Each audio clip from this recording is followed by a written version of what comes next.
Winston Churchill braces. Britons to their task.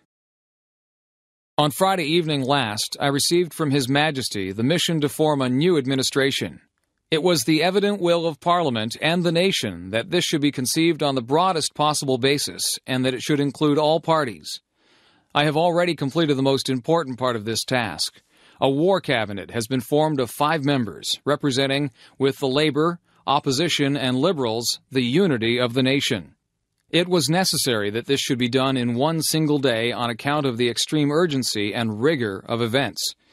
Other key positions were filled yesterday. I am submitting a further list to the King tonight. I hope to complete the appointment of principal ministers during tomorrow. The appointment of other ministers usually takes a little longer. I trust when Parliament meets again, this part of my task will be completed and that the administration will be complete in all respects. I considered it in the public interest to suggest to the Speaker that the House should be summoned today.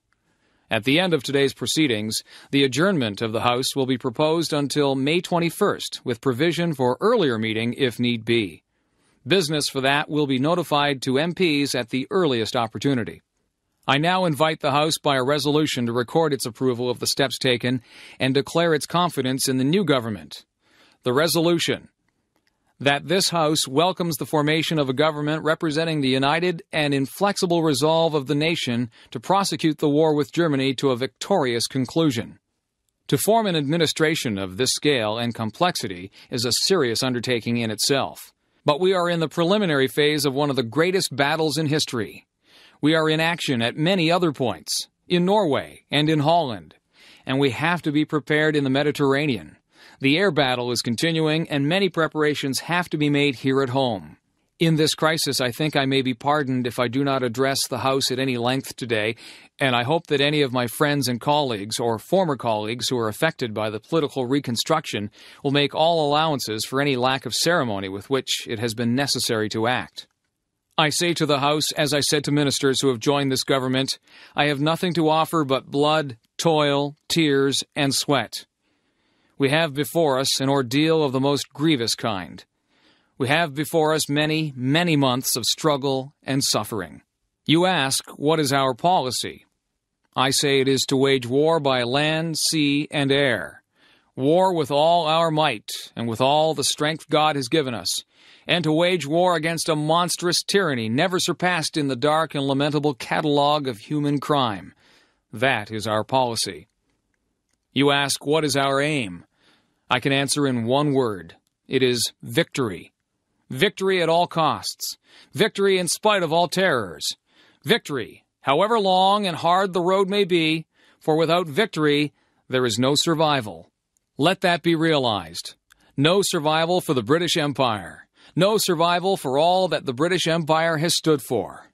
No survival for the urge, the impulse of the ages, that mankind shall move forward toward his goal. I take up my task in buoyancy and hope. I feel sure that our cause will not be suffered to fail among men. I feel entitled at this juncture, at this time, to claim the aid of all and to say, come then, let us go forward together with our united strength. Lou Gehrig, Farewell Speech. Fans, for the past 2 weeks you've been reading about a bad break I got. Yet today I consider myself the luckiest man on the face of the earth. I have been in ballparks for 17 years and have never received anything but kindness and encouragement from you fans. Look at these grand men. Which of you wouldn't consider it the highlight of his career just to associate with them for even one day? Sure, I'm lucky. Who wouldn't consider it an honor to have known Jacob Ruppert, also the builder of baseball's greatest empire, Ed Barrow, to have spent 6 years with that wonderful little fellow Miller Huggins, then to have spent the next 9 years with that outstanding leader, that smart student of psychology, the best manager in baseball today, Joe McCarthy. Sure, I'm lucky. When the New York Giants, a team you would give your right arm to beat, and vice versa, send you a gift, that's something. When everybody down to the groundskeepers and those boys in white coats remember you with trophies, that's something. When you have a wonderful mother-in-law who takes sides with you and squabbles against her own daughter, that's something. When you have a father and mother who work all their lives so that you can have an education and build your body, it's a blessing. When you have a wife who has been a tower of strength and shown more courage than you dreamed existed, that's the finest I know. So I close in saying that I might have had a tough break, but I have an awful lot to live for. John F. Kennedy, Ich bin ein Berliner. 2,000 years ago, the proudest boast was civis Romanus sum. Today in the world of freedom, the proudest boast is Ich bin ein Berliner. There are many people in the world who really don't understand, or say they don't, what is the great issue between the free world and the communist world. Let them come to Berlin. There are some who say that communism is the wave of the future. Let them come to Berlin. And there are some who say in Europe and elsewhere we can work with the communists. Let them come to Berlin. And there are even a few who say that it's true that communism is an evil system, but it permits us to make economic progress. Let them come to Berlin. Freedom has many difficulties, and democracy is not perfect. But we have never had to put up a wall to keep our people in, to prevent them from leaving us. I want to say on behalf of my countrymen who live many miles away on the other side of the Atlantic, who are far distant from you, that they take the greatest pride that they have been able to share with you, even from a distance, the story of the last 18 years. I know of no town, no city that has been besieged for 18 years that still lives with the vitality and the force and the hope and the determination of the city of West Berlin. While the wall is the most obvious and vivid demonstration of the failures of the communist system, all the world can see, we take no satisfaction in it, for it is, as your mayor has said, an offense not only against history, but an offense against humanity, separating families, dividing husbands and wives and brothers and sisters, and dividing a people who wish to be joined together. What is true of this city is true of Germany. Real, lasting peace in Europe can never be assured as long as 1 German out of 4 is denied the elementary right of free men, and that is to make a free choice. In 18 years of peace and good faith, this generation of Germans has earned the right to be free, including the right to unite their families and their nation in lasting peace with goodwill to all people. You live in a defended island of freedom, but your life is part of the main. So let me ask you as I close to lift your eyes beyond the dangers of today to the hopes of tomorrow, beyond the freedom merely of this city of Berlin and all your country of Germany, to the advance of freedom everywhere. Beyond the wall to the day of peace with justice, beyond yourselves and ourselves to all mankind. Freedom is indivisible, and when one man is enslaved, who are free? When all are free, then we can look forward to that day when this city will be joined as one, and this country and this great continent of Europe, in a peaceful and hopeful globe. When that day finally comes, as it will, the people of West Berlin can take sober satisfaction in the fact that they were in the front lines for almost 2 decades. All free men, wherever they may live, are citizens of Berlin. And therefore, as a free man, I take pride in the words, Ich bin ein Berliner. Robert F. Kennedy, Speech after Assassination of Martin Luther King, Jr. I have bad news for you, for all of our fellow citizens, and people who love peace all over the world, and that is that Martin Luther King was shot and killed tonight. Martin Luther King dedicated his life to love and to justice for his fellow human beings, and he died because of that effort. In this difficult day, in this difficult time for the United States, it is perhaps well to ask what kind of a nation we are and what direction we want to move in. For those of you who are black, considering the evidence there evidently is that there were white people who were responsible, you can be filled with bitterness, with hatred, and a desire for revenge. We can move in that direction as a country, in great polarization, black people amongst black, white people amongst white, filled with hatred toward one another. Or we can make an effort, as Martin Luther King did, to understand and to comprehend, and to replace that violence, that stain of bloodshed that has spread across our land, with an effort to understand with compassion and love. For those of you who are black and are tempted to be filled with hatred and distrust at the injustice of such an act against all white people, I can only say that I feel in my own heart the same kind of feeling. I had a member of my family killed, but he was killed by a white man. But we have to make an effort in the United States. We have to make an effort to understand, to go beyond these rather difficult times. My favorite poet was Aeschylus. He wrote, "In our sleep, pain which cannot forget falls drop by drop upon the heart until in our own despair, against our will, comes wisdom through the awful grace of God." What we need in the United States is not division. What we need in the United States is not hatred. What we need in the United States is not violence or lawlessness, but love and wisdom and compassion toward one another, and a feeling of justice towards those who still suffer within our country, whether they be white or they be black. So I shall ask you tonight to return home, to say a prayer for the family of Martin Luther King. That's true. But more importantly, to say a prayer for our own country, which all of us love, a prayer for understanding and that compassion of which I spoke. We can do well in this country. We will have difficult times. We've had difficult times in the past. We will have difficult times in the future. It is not the end of violence. It is not the end of lawlessness. It is not the end of disorder. But the vast majority of white people and the vast majority of black people in this country want to live together, want to improve the quality of our life, and want justice for all human beings who abide in our land. Let us dedicate ourselves to what the Greeks wrote so many years ago, to tame the savageness of man, and to make gentle the life of this world. Let us dedicate ourselves to that, and say a prayer for our country and for our people. Ronald Reagan, Speech at Normandy.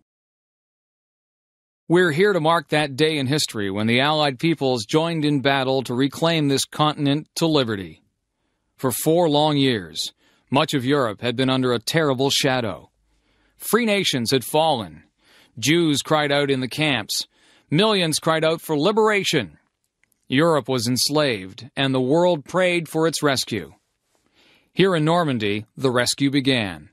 Here, the Allies stood and fought against tyranny in a giant undertaking unparalleled in human history. We stand on a lonely, windswept point on the northern shore of France. The air is soft.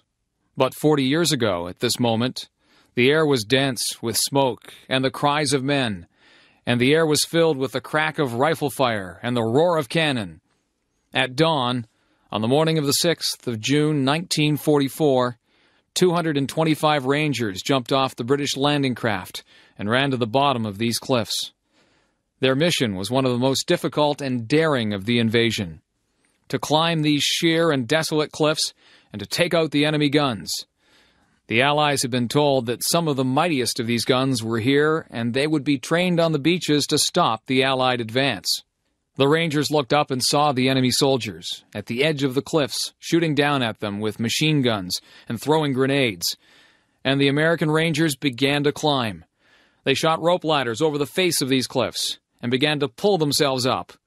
When one Ranger fell, another would take his place. When one rope was cut, a Ranger would grab another and begin his climb again. They climbed, shot back, and held their footing. Soon, one by one, the Rangers pulled themselves over the top, and in seizing the firm land at the top of these cliffs, they began to seize back the continent of Europe. 225 came here. After 2 days of fighting, only 90 could still bear arms.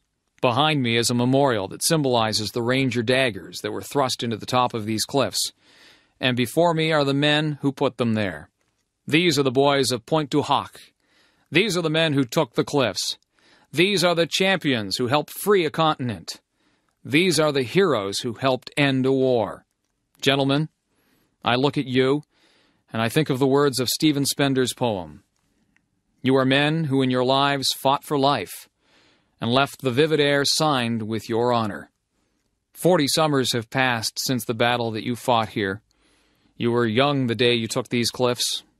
Some of you were hardly more than boys, with the deepest joys of life before you. Yet you risked everything here. Why? Why did you do it? What impelled you to put aside the instinct for self-preservation and risk your lives to take these cliffs? What inspired all the men of the armies that met here? We look at you, and somehow we know the answer. It was faith and belief.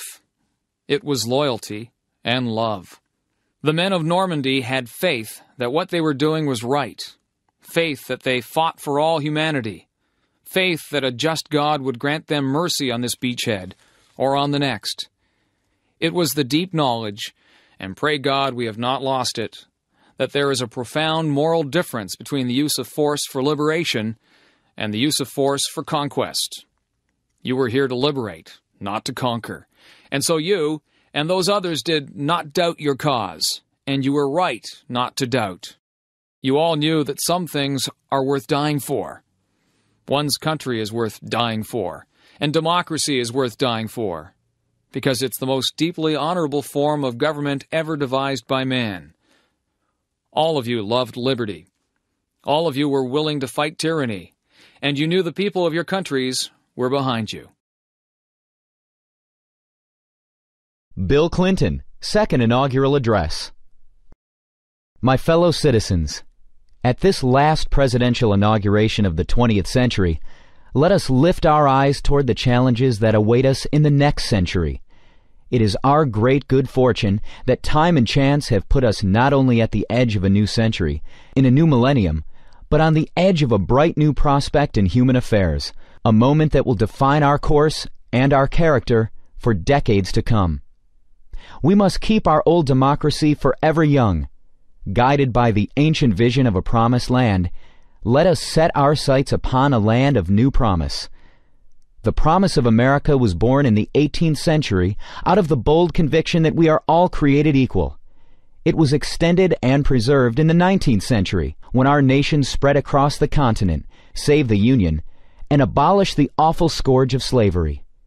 Then, in turmoil and triumph, the promise exploded into the world stage to make this the American century. And what a century it has been. America became the world's mightiest industrial power, saved the world from tyranny in 2 world wars and a long Cold War, and time and again reached out across the globe to millions who, like us, longed for the blessings of liberty. Along the way, Americans produced a great middle class and security in old age, built unrivaled centers of learning, and opened public schools to all, split the atom and explored the heavens, invented the computer and the microchip, and deepened the wellspring of justice by making a revolution in civil rights for African Americans and all minorities, and extending the circle of citizenship, opportunity, and dignity to women. Now, for the 3rd time, a new century is upon us, and another time to choose. We began the 19th century with a choice, to spread our nation from coast to coast. We began the 20th century with a choice, to harness the Industrial Revolution to our values of free enterprise, conservation, and human decency. Those choices made all the difference. At the dawn of the 21st century, a free people must now choose to shape the forces of the information age and the global society, to unleash the limitless potential of all our people, and yes, to form a more perfect union. When last we gathered, our march to this new future seemed less certain than it does today. We vowed then to set a clear course to renew our nation. In these 4 years, we have been touched by tragedy, exhilarated by challenge, strengthened by achievement. America stands alone as the world's indispensable nation. Once again, our economy is the strongest on earth. Once again, we are building stronger families, thriving communities, better educational opportunities, a cleaner environment. Problems that once seemed destined to deepen now bend to our efforts. Our streets are safer, and record numbers of our fellow citizens have moved from welfare to work. Bill Clinton, Second Inaugural Address. And once again, we have resolved for our time a great debate over the role of government. Today we can declare, government is not the problem, and government is not the solution. We, the American people, we are the solution. Our founders understood that well and gave us a democracy strong enough to endure for centuries, flexible enough to face our common challenges and advance our common dreams in each new day. As times change, so government must change. We need a new government for a new century, humble enough not to try to solve our problems for us, but strong enough to give us the tools to solve our problems for ourselves. A government that is smaller, lives within its means, and does more with less. Yet where it can stand up for our values and interests in the world, and where it can give Americans the power to make a real difference in their everyday lives, government should do more, not less. The preeminent mission of our new government is to give all Americans an opportunity, not a guarantee, but a real opportunity to build better lives. Beyond that, my fellow citizens, the future is up to us. Our founders taught us that the preservation of our liberty and our union depends upon responsible citizenship. And we need a new sense of responsibility for a new century. There is work to do, work that government alone cannot do. Teaching children to read, hiring people off welfare rolls, coming out from behind locked doors and shuttered windows to help reclaim our streets from drugs and gangs and crime, taking time out of our own lives to serve others. Each and every one of us, in our own way, must assume personal responsibility, not only for ourselves and our families, but for our neighbors and our nation. Our greatest responsibility is to embrace a new spirit of community for a new century. For any one of us to succeed, we must succeed as one America. The challenge of our past remains the challenge of our future. Will we become one nation, one people, with one common destiny or not? Will we all come together or come apart? The divide of race has been America's constant curse, and each new wave of immigrants gives new targets to old prejudices. Prejudice and contempt, cloaked in the pretense of religious or political conviction, are no different. These forces have nearly destroyed our nation in the past. They plague us still. They fuel the fanaticism of terror, and they torment the lives of millions in fractured nations all around the world. These obsessions cripple both those who hate and, of course, those who are hated, robbing both of what they might become. We cannot, we will not succumb to the dark impulses that lurk in the far regions of the soul everywhere. We shall overcome them, and we shall replace them with the generous spirit of a people who feel at home with one another. Our rich texture of racial, religious, and political diversity will be a godsend in the 21st century. Great rewards will come to those who can live together, learn together, work together, forge new ties that bind together. Bill Clinton, Second Inaugural Address. As this new era approaches, we can already see its broad outlines. 10 years ago, the Internet was the mystical province of physicists. Today, it is a commonplace encyclopedia for millions of school children. Scientists now are decoding the blueprint of human life. Cures for our most feared illnesses seem close at hand. The world is no longer divided into two hostile camps. Instead, now we are building bonds with nations that once were our adversaries. Growing connections of commerce and culture give us a chance to lift the fortunes and spirits of people the world over. And for the very first time in all of history, more people on this planet live under democracy than dictatorship. My fellow Americans, as we look back at this remarkable century, we may ask, can we hope not just to follow, but even to surpass the achievements of the 20th century in America and to avoid the awful bloodshed that stained its legacy? To that question, every American here and every American in our land today must answer a resounding yes. This is the heart of our task. With a new vision of government, a new sense of responsibility, a new spirit of community, we will sustain America's journey. The promise we sought in a new land, we will find again in a land of new promise. In this new land, education will be every citizen's most prized possession. Our schools will have the highest standards in the world, igniting the spark of possibility in the eyes of every girl and every boy. And the doors of higher education will be open to all. The knowledge and power of the information age will be within reach not just of the few, but of every classroom, every library, every child. Parents and children will have time not only to work, but to read and play together. And the plans they make at their kitchen table will be those of a better home, a better job, the certain chance to go to college. Our streets will echo again with the laughter of our children, because no one will try to shoot them or sell them drugs anymore. Everyone who can work will work, with today's permanent underclass part of tomorrow's growing middle class. New miracles of medicine at last will reach not only those who can claim care now, but the children and hard-working families too long denied. We will stand mighty for peace and freedom, and maintain a strong defense against terror and destruction. Our children will sleep free from the threat of nuclear, chemical, or biological weapons. Ports and airports, farms and factories will thrive with trade and innovation and ideas. And the world's greatest democracy will lead a whole world of democracies. Our land of new promise will be a nation that meets its obligations, a nation that balances its budget, but never loses the balance of its values. A nation where our grandparents have secure retirement and health care, and their grandchildren know we have made the reforms necessary to sustain those benefits for their time. A nation that fortifies the world's most productive economy, even as it protects the great natural bounty of our water, air, and majestic land.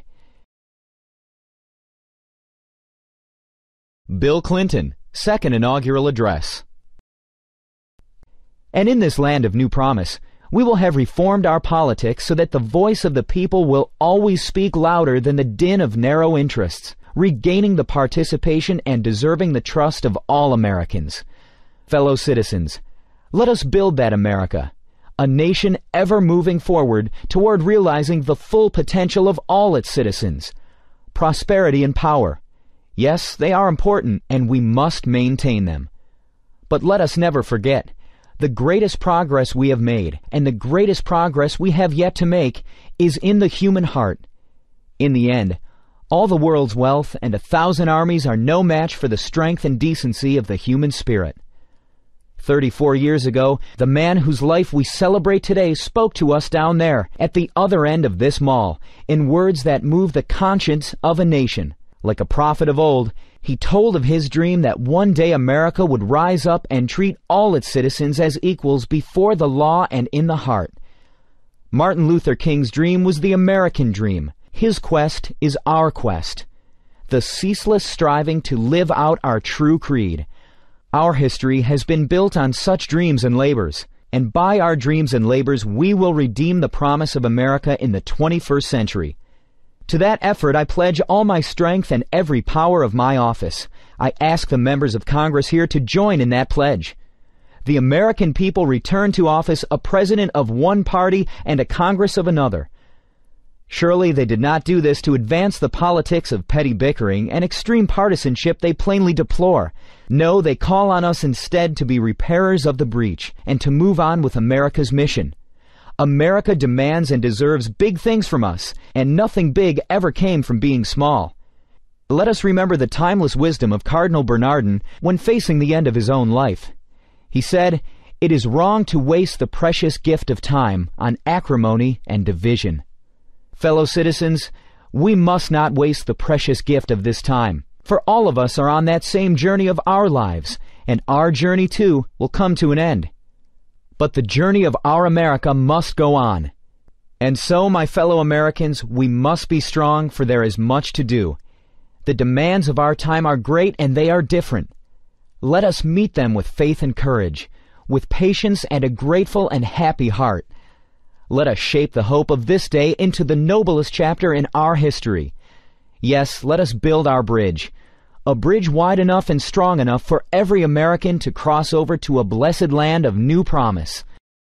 May those generations whose faces we cannot yet see, whose names we may never know, say of us here that we led our beloved land into a new century with the American dream alive for all her children, with the American promise of a more perfect union, a reality for all her people, with America's bright flame of freedom spreading throughout all the world. From the height of this place and the summit of this century, let us go forth. May God strengthen our hands for the good work ahead, and always, always bless our America.